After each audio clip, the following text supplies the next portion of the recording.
you'll see that this defendant wasn't acting like a reasonably prudent person.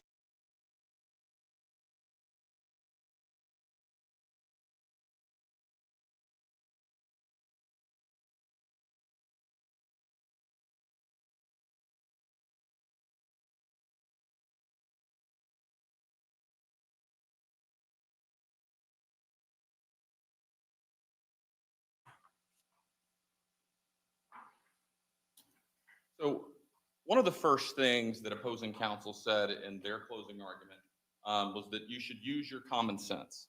And the state wholeheartedly agrees with that. Use your common sense. We don't ask anybody to check their common sense at the door. The facts in this case, if you look at it using your common sense, you'll see that this defendant wasn't acting like a reasonably prudent person. Now, opposing counsel stated correctly, the state has a high burden in this case. We have a burden of proving this case beyond a reasonable doubt. And that's our burden in every criminal case. Same as a murder case versus a driver's license case, the same burden. When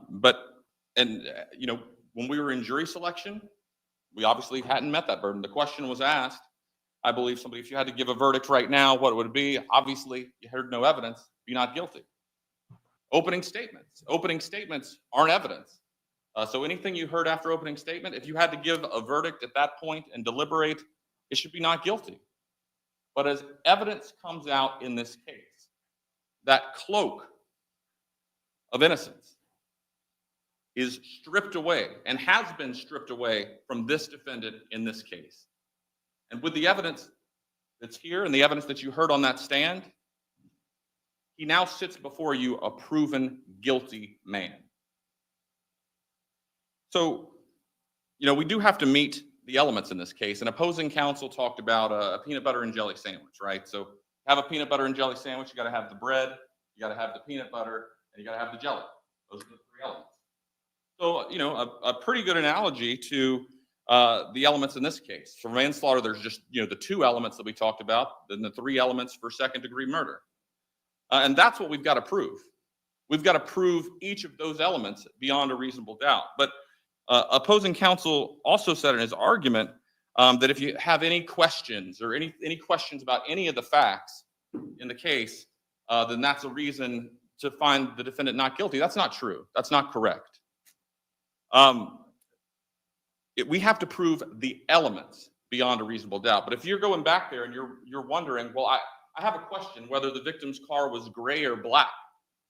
I don't think the state established that. Well, that's not an element. We don't have to prove that. So if you have a question of whether the car was gray or black or something like that that's not an element, that shouldn't influence your verdict.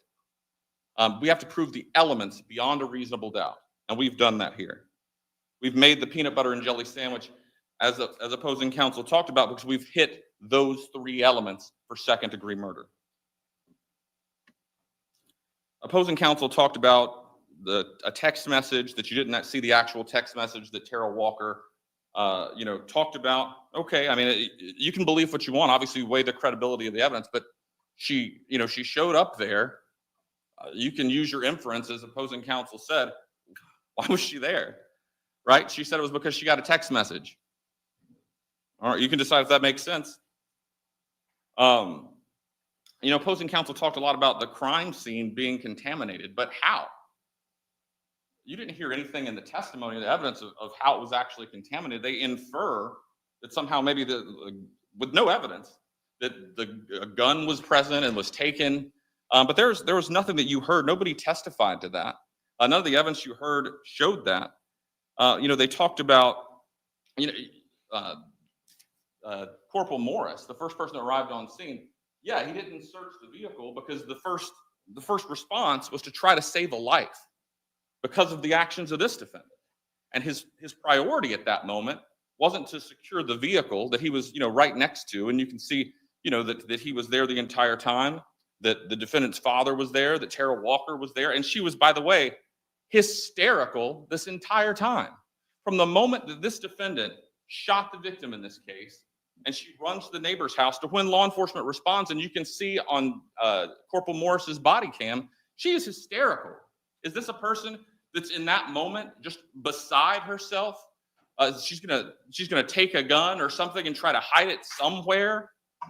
Ladies and gentlemen, in your instruction, it talks about beyond a reasonable doubt, but it also talks about what's not beyond a reasonable doubt. It's not a possible doubt, imaginary of what could have happened with this gun that was never there, speculative, forced doubt. That's what that is. It's imaginary. It's speculative.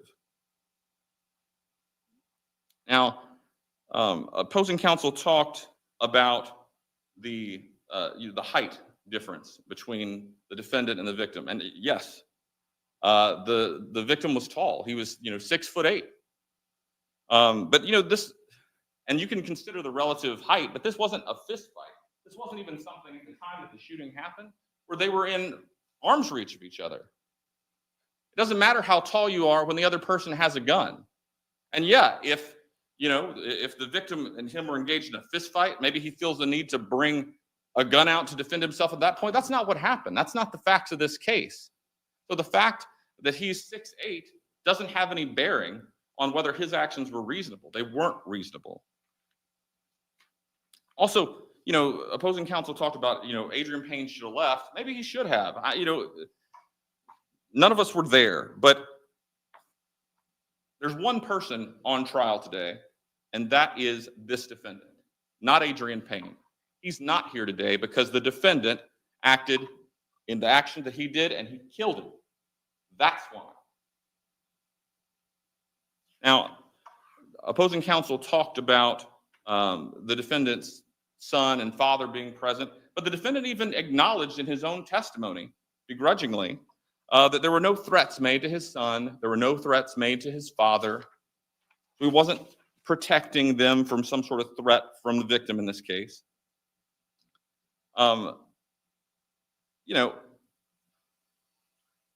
This is a point that I really wanted to address from opposing counsel's argument. He talks about, if you go back and you listen to the body cam from Corporal Morris, you'll hear Terara Walker say, "Why am I here?" It's not like, "Why am I here?" like this, and like that's some big conspiracy.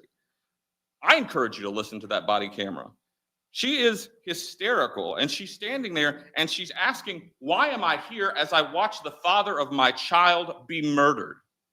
Why am I here for that? Why am I living through that?" And there's one reason that she was the defendant. Now, there's a lot talked about by opposing counsel about the knife, the kitchen knife that was found in the passenger seat of the vehicle, and why that wasn't collected. Well, this wasn't alleged to be a stabbing case. There was no allegation that anyone was stabbed or that the knife was used. Also, the defendant, in his testimony yesterday, got on the stand and said he saw this silver object. But when I asked him, "Did you say that in your interview with law enforcement?" "Well, I don't know. It'd been a while." This is right after it happened. He didn't say it then, but he said it yesterday. Why? Because he got to hear all the evidence in the case, and he got to craft his testimony in a way to try to make it seem justifiable what he did. But even by his own words, he couldn't quite wrap it around the requirements of the law. Because even by his own words, what he did was not justified.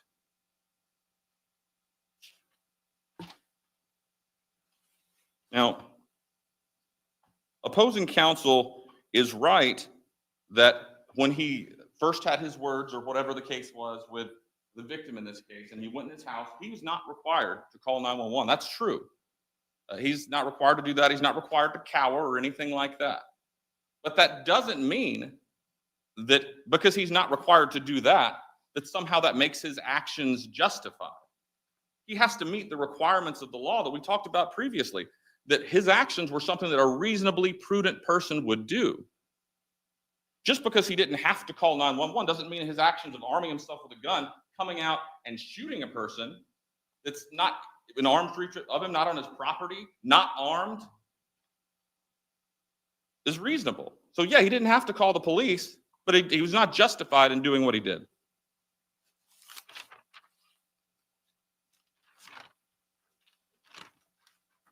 So You know, opposing counsel talks about defending the castle, defending his home. Again, I want to emphasize to you that the victim in this case never set foot at his house, never knocked on his door, never stepped in his driveway, didn't park in his driveway, didn't park in front of his house, didn't step on his grass. He wasn't defending his castle. He saw a vehicle that he recognized. He went over there at 1:30 a.m., had the person roll the window down, and that's what started the engagement between the two. He did that. He's not defending his castle. And then he went back in, armed himself, and came back and shot the person in his car on the street. So he's guilty. Now I'm going to play for you the clip that shows the audio and then Terara Walker running afterwards.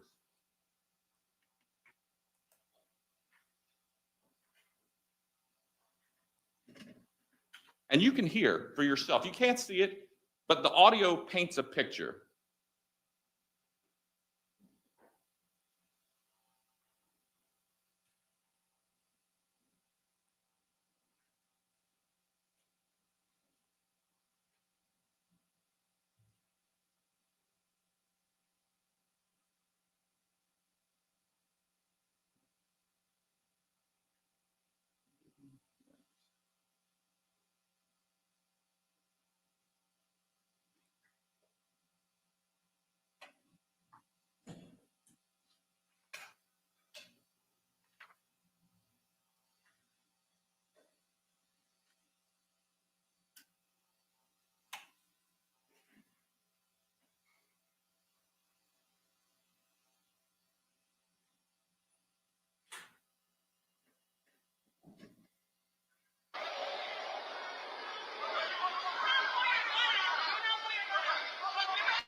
Don't put your gun out. You were asked to come here.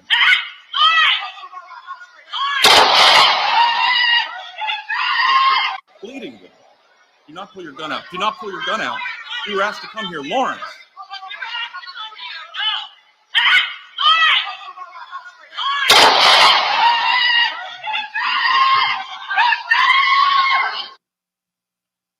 Notice what you don't hear there.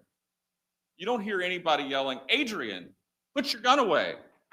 Adrien, don't pull your gun out. Adrien, no. You know why you didn't hear that? Because he was the aggressor. He's the one that pulled his gun out. He was the only person making a threat, and he's the person that's guilty of second-degree murder. The state asks that you find him guilty as charged, and you find all of the firearms enhancements that are on the verdict form that you're going to get. Thank you.